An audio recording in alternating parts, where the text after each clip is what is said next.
Hey guys, it's JP, and this time we are going to go over 3 ways to modify the bridge to improve your training as a runner. The bridge is an exercise commonly used in the rehab setting where runners may be working through a certain injury. The typical intention of the bridge is to engage and improve tolerance to loading through the glutes, core, and lower trunk region.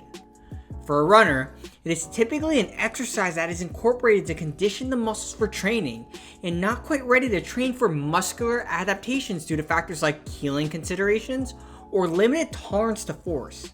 However, based on your needs, you can easily modify this exercise. So now, let's go over 3 simple ways to do that. The first is through foot position. Foot placement changes the ratio of how much the glutes and hamstrings are working. To keep it simple, the closer the heels are to the glutes, the more the glutes are working when compared to the hamstrings.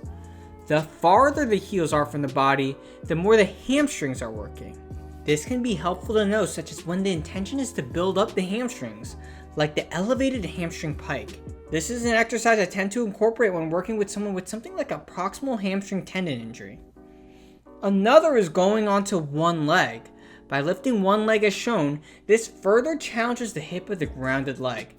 This is typically seen as a way to further strengthen the glute max, but don't forget that the moment you lift the leg, you start to really engage the glute med as well, which is a good thing. This muscle is heavily involved in coordinating and controlling movement around the hip as you run. By preventing excessive movement of the pelvis, this may minimize energy leakage and optimize force output through the legs. Now the third way is bringing the leg out to the side. Sticking with the single leg bridge, you can engage the lateral hip musculature, most notably the glute med, depending on how far to the side the foot is. The farther away the foot is from the middle of the body, the more the gluteus medius works, which may be important to you based on the things I mentioned earlier. And those are just 3 simple ways to modify the bridge exercise. Now, there are plenty of other ways to modify the bridge, but I want to keep it simple and brief here. I hope you learned more about the bridge exercise and how you can modify it based on your needs as a runner.